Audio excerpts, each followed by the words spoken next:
नमस्कार आप सभी को। मेरा नाम डॉक्टर नम्रता लुहार है और यह एक श्रृंखला रहेगी जिसमें मैं आपको बेसिक्स ऑफ ट्रेडमार्क लॉ के बारे में बताऊंगी। मेरा प्लान है कि मैं बेसिक्स ऑफ ट्रेडमार्क लॉ को 3 हिस्से में डिवाइड करूं और इसके 3 वीडियोस इस चैनल पे अपलोड करूं। तो जैसे कि हम सब जानते हैं कि ट्रेडमार्क बहुत ही ज़रूरी हो गया है। क्यों? क्योंकि आज हम बहुत सारी सेवाएं उपलब्ध करते हैं, बहुत सारी चीज़ें इस्तेमाल करते हैं और इन सभी चीज़ें और सेवाओं को पहचान करना हमारे लिए सिर्फ और सिर्फ ट्रेडमार्क के ज़रिए मुमकिन हुआ है। तो ट्रेडमार्क क्या होता है? उसका जो लॉ है, अगर हम ट्रेडमार्क लॉ के बारे में बात करें, तो ट्रेडमार्क का जो कानून है हमारे देश में फिलहाल 1999 से लागू किया गया है। इसके पहले 1958 में भी एक कानून था जो ट्रिप्स अग्रीमेंट, यानी जब हमारा भारत देश वर्ल्ड ट्रेड ऑर्गेनाइजेशन का हिस्सा बना और उसके चलते हुए ट्रिप्स अग्रीमेंट जो कि इंटेलेक्चुअल प्रॉपर्टी राइट्स के ऊपर का जो संधि है, जो अग्रीमेंट है, वो हम पे लागू हुआ। हमें सारी ही बौद्धिक संपत्ति के बारे में जो कानून थे उसमें सुधार लाने की आवश्यकता हुई और तभी ट्रेडमार्क लॉ में बहुत सारे सुधार लाने की जरूरत थी। इसलिए 1958 का जो कानून था उसको रद्द करके 1999 का कानून लागू किया गया। तो आज हम ये 1999 ट्रेडमार्क एक्ट 1999 के बारे में बात करेंगे। ट्रेडमार्क का डेफिनेशन क्या है, उसकी व्याख्या क्या है?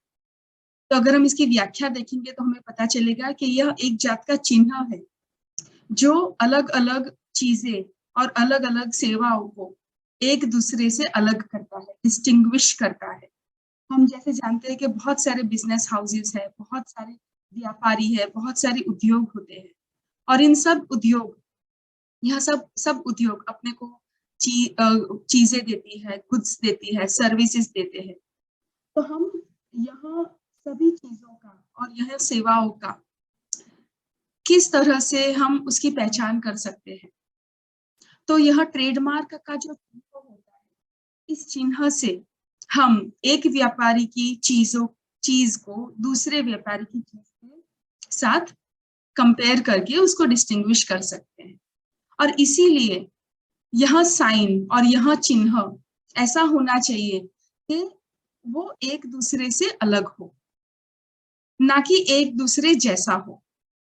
अगर दो चिन्ह, जो दो ट्रेडमार्क दो वस्तुओं के लिए जो अगर एक दूसरे जैसा होगा या तो बहुत ही सिमिलर होगा, तो ग्राहक के मन में बहुत कंफ्यूजन होगा और इस कंफ्यूजन से वह असली प्रोडक्ट का पहचान नहीं कर पाएगा।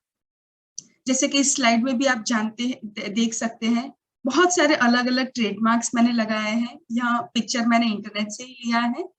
तो जैसे कोको कोला है, तो जैसे ही हम कोई भी प्रोडक्ट के बारे में, कोई भी वस्तु के बारे में सोचते हैं तो हमारे मन में सबसे पहले उसका चिन्ह आता है और इसी चिन्ह से हम वो प्रोडक्ट की पहचान करते हैं, उसके ओरिजिन की पहचान करते हैं और वह किस कंपनी से या किस तरह से उसका जो क्वालिटी है हम तक पहुंचता है, उसका एक अंदाज हम लगाते हैं। तो क्यों यह ट्रेडमार्क लॉ की आवश्यकता बनी? जैसे कि हम जानते हैं कि आज हम सभी एक वैश्विक बाजार के भाग बन चुके हैं। कोई भी देश में सभी प्रकार की ब्रांडेड चीजें उपलब्ध हैं। फॉरेन गुड्स सभी देश, सभी शहरों में आ चुके हैं। तो आज एक बहुत ही कॉम्पिटिटिव मार्केट में हम रह रहे हैं।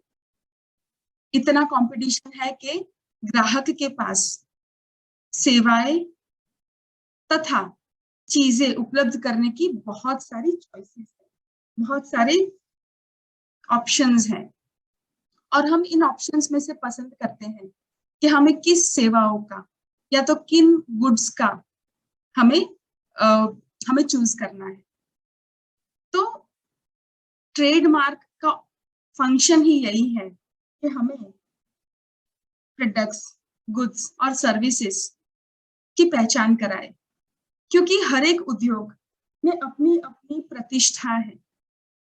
जैसे कि अगर हम कोई किसी भी प्रोडक्ट के बारे में बात करते हैं जो हमारा मनचाहा प्रोडक्ट है, तो वो प्रोडक्ट ने गुडविल अर्न किया है, एक एक प्रतिष्ठा जारी की है हम सबके सामने, प्रतिष्ठा उत्पन्न की है। क्यों? क्योंकि उसके क्वालिटेटिव प्रोडक्ट्स होते हैं।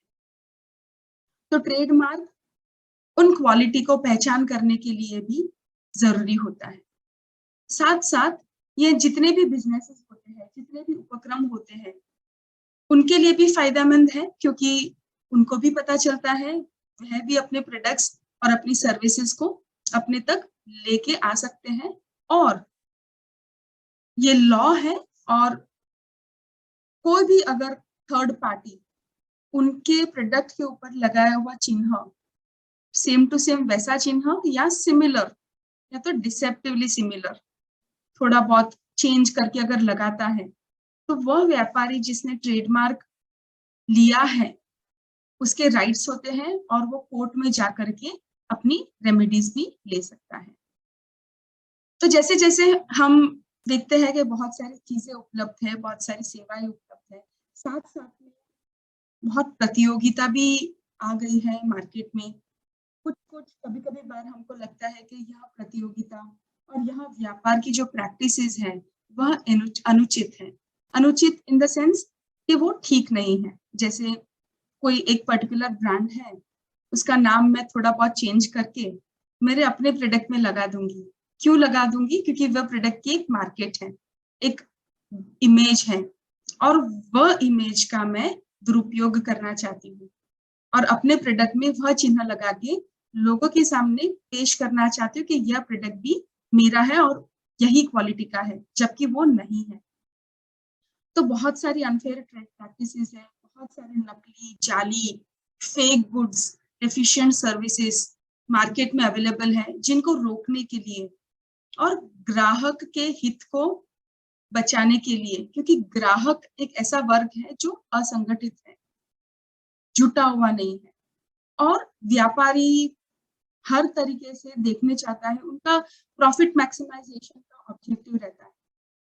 ग्राहक हित को बचाने के लिए भारत में बहुत सारे कानून बनाए गए हैं, जैसे कि ट्रेडमार्क एक्ट है, कंपटीशन एक्ट है 2002 का, कंज्यूमर प्रोटेक्शन एक्ट है। तो इस तरह से यह सारे कानून ग्राहक के हित में बनाए गए हैं।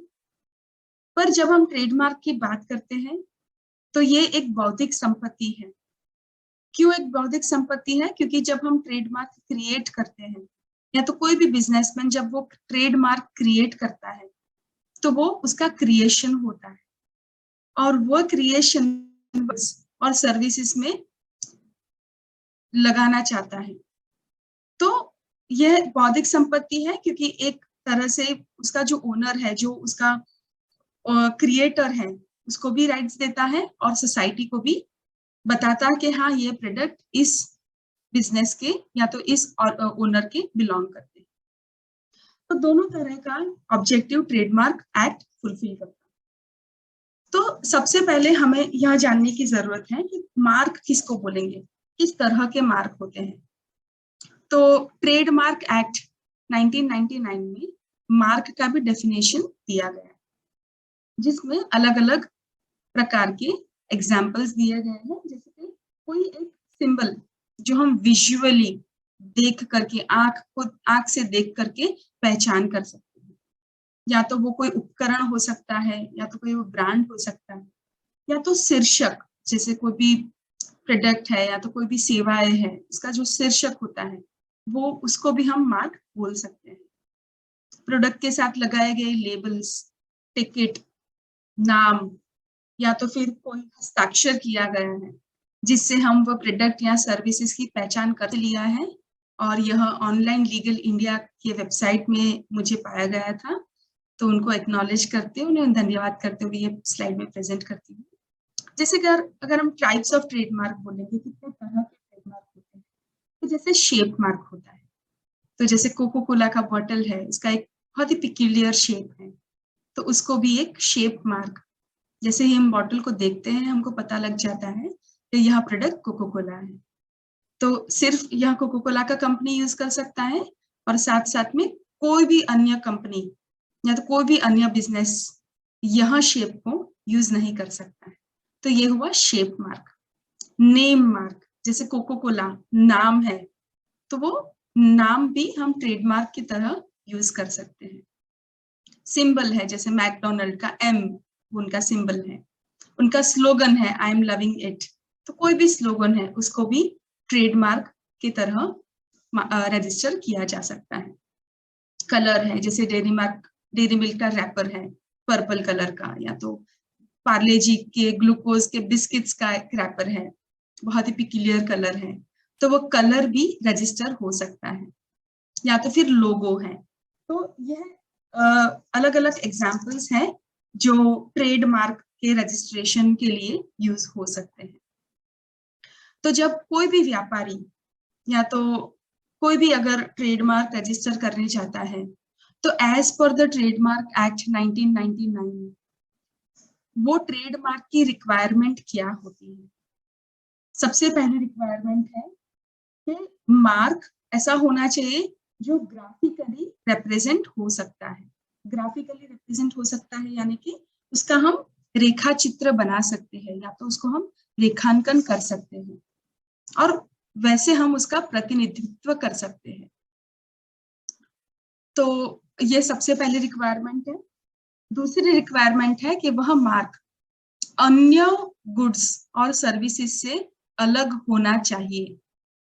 मान लीजिए अगर मैकडोनल्ड का एम है, वैसा ही एम अगर मैं अपने लोकल बिजनेस के लिए यूज करूंगी या रजिस्टर करने जाऊंगी, तो ग्राहक के मन में कंफ्यूजन पैदा होने की पूरी संभावना है, क्योंकि ग्राहक सोचेगा कि यह वही मैकडोनल्ड है जहां से मैं हमेशा बर्गर खाता हूँ, और उसी क्वालिटी का उसी स्वाद की अपेक्षा वो करके मेरे आउटलेट में आएगा और उसको वो नहीं मिलेगी।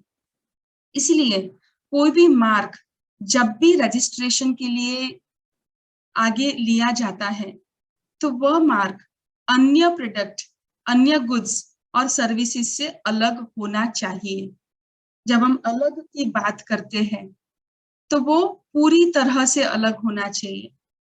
फोनेटिकली सिमिलर, स्पेलिंग में अगर थोड़ा बहुत मिस्टेक है तो भी ग्राहक के मन में कंफ्यूजन होने की संभावनाएं है।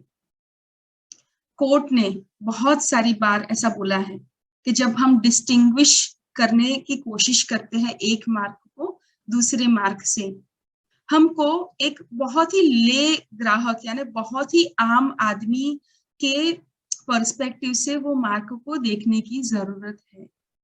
खास करके इंडिया में, भारत में हम देखते हैं बहुत सारी भाषाएं हैं, बहुत डाइवर्सिटी है, अलग अलग प्रकार के कंज्यूमर्स होते हैं। जैसे कुछ कंज्यूमर्स, कुछ ग्राहक इलिटरेट है जो कभी पढ़े लिखे नहीं है, साथ साथ में कुछ ग्राहक ऐसे हैं जो बहुत सारे पढ़े लिखे हैं। तो हम जब एक मार्क को दूसरे मार्क से डिस्टिंग्विश करने की बात करते हैं, तो हमें उस ग्राहक को मन में रखने की जरूरत है जो कुछ भी नहीं जानता है। लॉ कभी एक्सपेक्ट नहीं करती है कि आपको अगर कोई प्रोडक्ट पसंद आ गया तो वो प्रोडक्ट का रैपर लेकर के आप मार्केट में जाए और सेम ऐसा ही रैपर वाला प्रोडक्ट पसंद करें, क्योंकि हम सबकी मेमोरी इतनी भी स्ट्रांग नहीं होती है। एक बहुत ही ले पर्सन की जो मेमोरी होती है कि अगर मैंने मान लीजिए 3 महीने पहले अगर कोई प्रोडक्ट लिया था मार्केट से, वो रैपर तो मैंने उसी दिन डस्टबिन में डाल दिया था, पर वो प्रोडक्ट का स्वाद, वो प्रोडक्ट का क्वालिटी मेरे मन में है, और जब मैं मार्केट में जाऊंगी तो शायद मुझे वह प्रोडक्ट का नाम पूरा पूरा याद नहीं है, उसका स्पेलिंग याद नहीं है, पर बहुत ही रफली मैं रिमेम्बर कर सकती हूँ कि वो कैसा दिखता था, उसका प्रोडक्ट का पैकेजिंग कैसा था, उसका स्पेलिंग कैसे किस तरह से लिखा था। तो ये बहुत ही एक रफ मेमोरी है जो मेरे ध्यान में है, और इसी चीजों को ध्यान में रख करके हम मार्क को डिस्टिंग्विश कर सकते हैं। तो मान लीजिए अगर डेयरी मिल्क मैं बोलती हूँ, तो अगर किसी और बिजनेस ने डेयरी का स्पेलिंग DIARY लिख लिया जो कि डायरी हो गया, तो बहुत सारे ग्राहक ऐसे होंगे जो इतनी छोटी सी चीज को ध्यान में न रख करके वह फेक या तो डुप्लीकेट प्रोडक्ट ले करके असंतुष्ट हो जाएंगे। इससे वे भी चीटेड यानी वो भी एक चीट हो गए, और साथ साथ में वो बिजनेसमैन को भी बहुत बड़ी आपदा फेस करनी पड़ती है, क्योंकि उसका बिजनेस भी पूरा एक लॉस में जा सकता है, ऐसी संभावनाएं हो सकती है। थर्ड रिक्वायरमेंट है, जो भी मार्क है वह प्रोडक्ट या वह गुड्स या सर्विसेज को ले करके उसके ऊपर लगाने के लिए इस्तेमाल किया जाएगा। जैसे कि अगर मेरा कोई नया बिजनेस है और उसमें मुझे एक रेड कलर का सिंबल जिसके अंदर एम लिखा है, अगर मुझे वो रजिस्टर करना है तो मुझे ट्रेडमार्क ऑफिस को बताना पड़ेगा कि मैं किस तरह के गुड्स या किस तरह की सर्विसेज पे वो मार्क को लगाना चाहती हूँ, और वो mark is used or will be used in connection in the course of trade। जब मैं वो गुड्स को या तो जो चीजें को जब देखूंगी, उसको मार्केट में उपलब्ध कराऊंगी, वो सेवाओं को उपलब्ध करवाऊंगी, तब मैं वह मार्क का उपयोग करूंगी। सो जब मैं रजिस्टर करवाती हूँ कोई भी मार्क को जो अलग है, मैं वो प्रोडक्ट के ऊपर यूज करना चाहती हूँ, मुझे प्रोडक्ट का भी क्लास बताना पड़ेगा या तो सर्विसेज का भी क्लास बताना पड़ेगा, और जब मुझे रजिस्ट्रेशन मिल जाएगा तो वो मेरा अधिकार हो जाएगा कि मैं वह चिन्ह को उस प्रोडक्ट या सर्विसेज के ऊपर लगाऊं और वो प्रोडक्ट और सर्विसेज की एक आइडेंटिटी एस्टैब्लिश करूं, राइट। तो इसके साथ साथ में वो अधिकार भी ओनर को मिलता है। तो इसी तरह से अगर हम फंक्शंस देखें कि ट्रेडमार्क क्या करता है, उसके फंक्शंस क्या है, तो सबसे पहले हम जानेंगे कि ट्रेडमार्क से चीजें और सेवाओं का ओरिजिन आइडेंटिफाई होता है।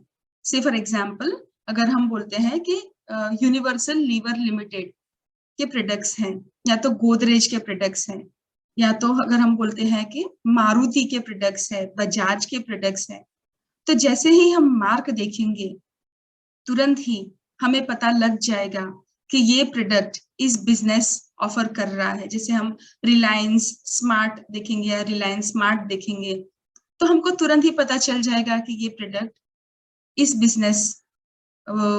बिजनेस अंडरटेकिंग का है, और हम उस प्रोडक्ट को आइडेंटिफाई कर पाएंगे। तो ट्रेडमार्क से हम उसके मूल रूप में बिजनेस का मूल जो है या तो प्रोडक्ट्स और सर्विसेज का मूल है, उसकी पहचान हम कर सकते हैं। सेकंड फंक्शन है कि अगर हम वो ट्रेडमार्क वाला प्रोडक्ट यूज करते हैं तो एक गारंटी देता है कि वही क्वालिटी की चीज हमें उपलब्ध होगी। जैसे कि अगर मैं मार्केट में जाती हूँ ब्रेड खरीदने के लिए और कोई एक स्पेसिफिक ब्रांड का ब्रेड ही मुझे पसंद है, तो वो ब्रांड या तो वो लोगो, वो ट्रेडमार्क से मैं वो ब्रेड को पहचान कर पाऊंगी, और जब मैं लूंगी तब मुझे पता है कि उसी क्वालिटी जो मुझे पसंद है, मेरे पसंदीदा क्वालिटी का ही ब्रेड मैं इस्तेमाल कर रही हूँ या करने जाने वाली। तो यह उसका सेकंड ऑब्जेक्टिव है, सेकंड फंक्शन है। तीसरा फंक्शन वो गुड्स और सर्विसेज की विज्ञापन यानी एडवर्टाइज भी करता है। तो जैसे बहुत सारे प्रोडक्ट्स हम टीवी में देखते हैं, न्यूज़पेपर में देखते हैं, तो मार्क बिकम्स वेरी इंपॉर्टेंट, क्योंकि वो मार्क से उसका विज्ञापन होता है लोगों तक, वो प्रोडक्ट क्या है, उसकी क्वालिटी क्या है, उसके स्पेसिफिकेशंस क्या है, उसकी हमें जानकारी मिलती है। और साथ साथ में वो ट्रेडमार्क एक इमेज क्रिएट करता है सोसाइटी में कि यह प्रोडक्ट और यह सर्विसेज इसी ओनर को बिलोंग करता है। तो ट्रेडमार्क के ऑब्जेक्टिव्स की बहुत ही साफ है, जैसे हमने बोला कि पब्लिक समाज को, कंज्यूमर्स को प्रोटेक्ट करता है, कोई भी उलझन या धोखाधड़ी ना हो। जब भी हम प्रोडक्ट मार्केट में खरीदने जाते हैं, सेवा उपलब्ध करने जाते हैं, तो हमारे मन में कोई भी जाति उलझन नहीं होनी चाहिए, या तो हम किसी भी धोखे के शिकार नहीं होने चाहिए। और ये ट्रेडमार्क की वजह से हम सही चीजें और सही सेवाओं का सेवाएं उपलब्ध कर सकते हैं।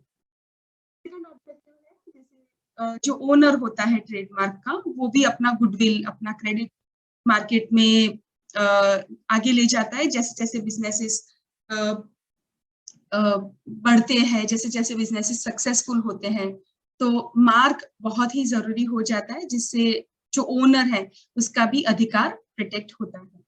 इसी तरह से कोई भी त्राहित व्यक्ति उस मार्क को या उस जैसे मार्क को डिसऑनेस्टली यूज नहीं कर सकता है।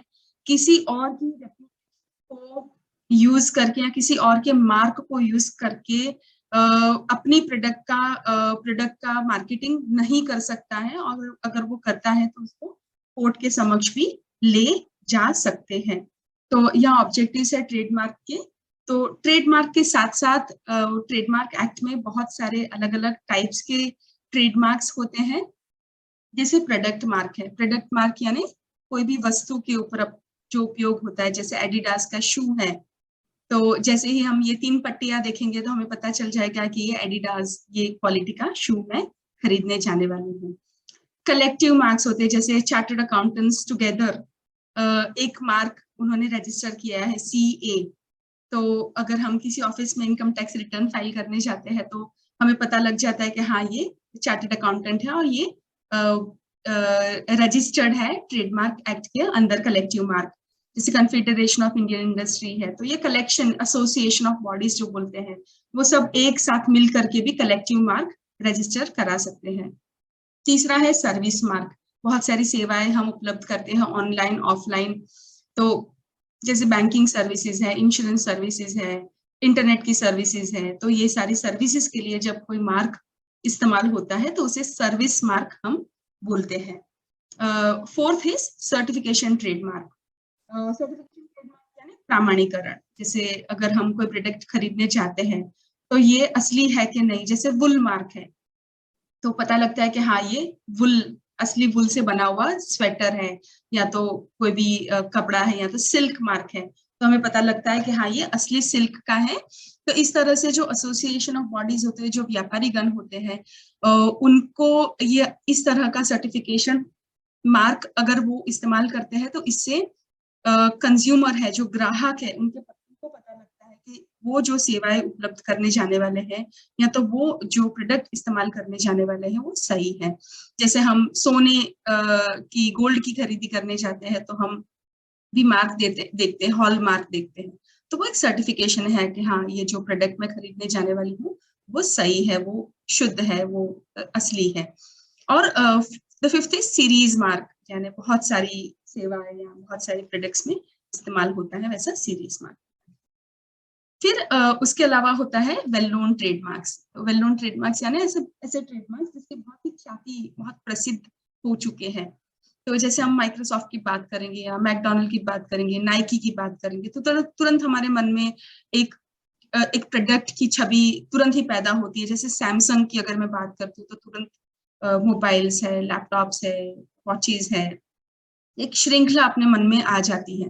तो ऐसे मार्क बहुत ही फेमस हो चुके हैं क्योंकि वो प्रोडक्ट की अवेलेबिलिटी मार्केट में बहुत ही बड़ी मात्रा में है, वो प्रोडक्ट की बहुत बड़ी मात्रा में एडवर्टाइजमेंट होती है, वो प्रोडक्ट की बहुत बड़ी मार्केट हो चुकी है, और वो प्रोडक्ट हमारे मन में इस तरह से, उसके मार्क हमारे मन में इस तरह से बसा हुआ है कि वो वेल नोन हो जाता है, बहुत ही जाना पहचाना, प्रचलित हो जाता है, प्रसिद्ध हो जाता है।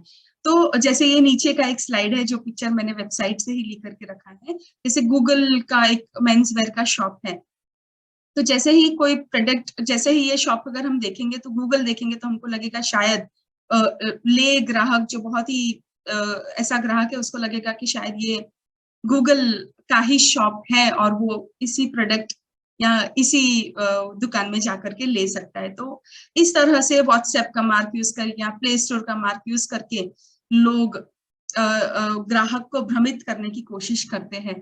तो ऐसे कुछ प्रोडक्ट्स, मैं ऐसा मानती हूँ कि जितने भी प्रोडक्ट्स जिसकी हम एडवर्टाइजमेंट टीवी में देखते हैं, बहुत बड़ी मात्रा में ब्रांडेड शोरूम्स मिलते हैं ऑलमोस्ट ऑल शहरों में, वैसे सारे ट्रेडमार्क जो हमारे जहन में है, जो हम जानते हैं, वो सारे ही ट्रेडमार्क को हम वेल नोन ट्रेडमार्क्स बोल सकते हैं। और एक बार अगर कोई ट्रेडमार्क वेल नोन ट्रेडमार्क बन जाता है तो वो अन्य कोई भी चीजों के लिए, यानी कि अलग गुड्स और सर्विसेज के लिए भी रजिस्टर नहीं किया जा सकता है। यानी वो उसी चीजों के लिए या तो फिर वो प्रोडक्ट किसी और चीज के लिए वो मार्क को या उसका डिसेप्टिवली सिमिलर मार्क हम रजिस्टर नहीं कर सकते हैं। इसके साथ साथ में हम देखते हैं जैसे हम इंटरनेट यूज करते हैं तो डोमेन नेम होता है, जैसे www.nike.com, तो वो यहाँ डोमेन नेम होता है। तो डोमेन नेम ट्रेडमार्क के तौर से भी यूज होता है और ट्रेडमार्क लॉ डोमेन नेम को भी प्रोटेक्ट करता है। जैसे से फॉर एग्जांपल मेरा कोई प्रोडक्ट है जो मैं रजिस्टर करवाया है, तो उसी प्रोडक्ट के नाम से मैं डोमेन नेम भी यूज कर सकती हूँ। तो फर्स्ट लेवल डोमेन नेम होता है, सेकंड लेवल डोमेन नेम होता है, पर डोमेन नेम भी एक प्रकार का ट्रेडमार्क होता है। अगर किसी ने भी गलत तरह से किसी और के ट्रेडमार्क को डोमेन नेम की तरह रजिस्टर किया है तो इंटरनेशनल लेवल पर और नेशनल लेवल पर भी इसके रेमेडीज अवेलेबल है। और यह स्लाइड बताता है नॉन कन्वेंशनल ट्रेडमार्क। जब हम कन्वेंशनल ट्रेडमार्क की बातें करते हैं तो जैसे हमने नाम देखा, साइन देखा, डिवाइस देखा, टिकट देखा, यह सारी चीजें देखी। पर जब हम नॉन कन्वेंशनल ट्रेडमार्क की बातें करते हैं, यह चित्र भी मैंने इंटरनेट से लिया है, ये मेरा खुद का बनाया चित्र नहीं है, तो मैं इसको एक्नॉलेज करती हूँ।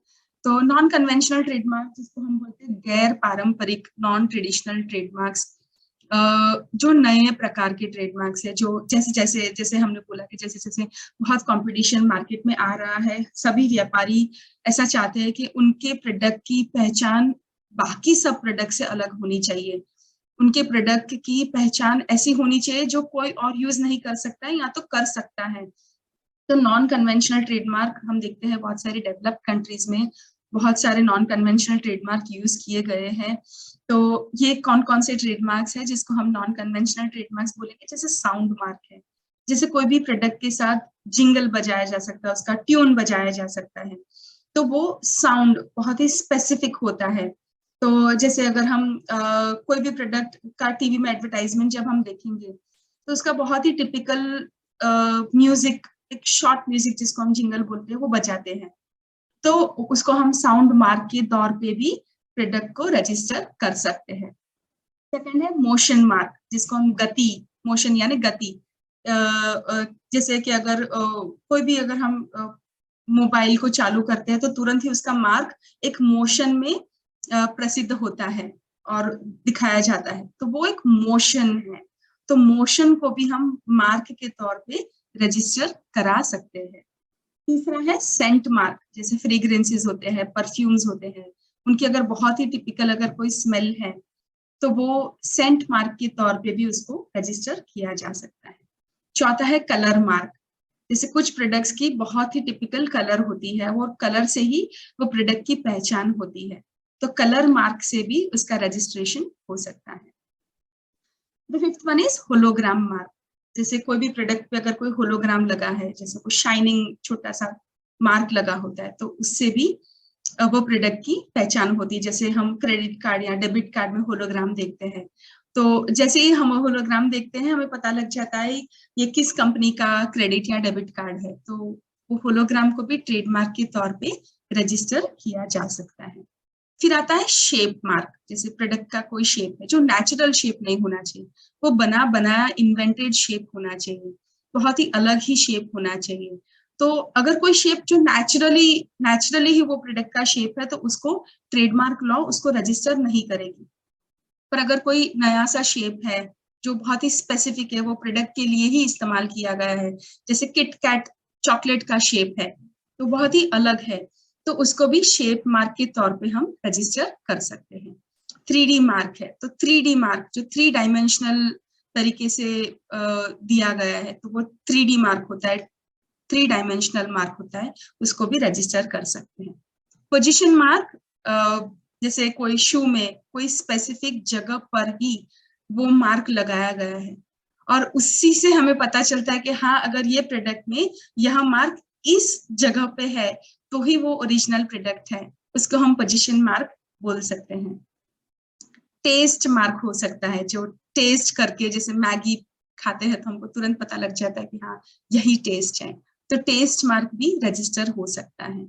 और फाइनली जो एक नया प्रकार का मार्क है वो टेक्सचर मार्क है, जैसे हम कोई भी प्रोडक्ट को छूते हैं तो उसको तुरंत ही हमें पता लग जाता है कि उसका टेक्सचर कैसा है। तो टेक्सचर से भी ट्रेडमार्क का रजिस्ट्रेशन, उसकी अलग अलग गुड्स और सर्विसेज को हम अलग अलग कर सकते हैं।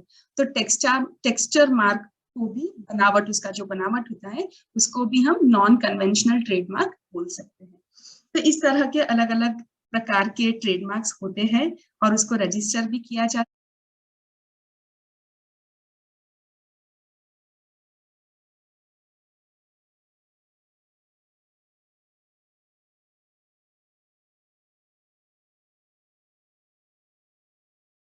मेरी जो पहली श्रृंखला है बेसिक्स ऑफ ट्रेडमार्क यहाँ समाप्त होता है। मैं आप सबसे आग्रह करूंगी कि मेरा जो दूसरा पार्ट है, जो ट्रेडमार्क को कैसे हम रजिस्टर कर सकते हैं, उसका पूरा प्रोसेस है, वो मैं दूसरे भाग में प्रस्तुत करूंगी। तो आप सभी ने मेरा ये वीडियो देखा, उसके लिए आप सभी को मैं शुक्रिया अदा करना चाहूंगी। Thank you and see you again in the basics of trademark Chapter 2, Part 2. Thank you, everyone.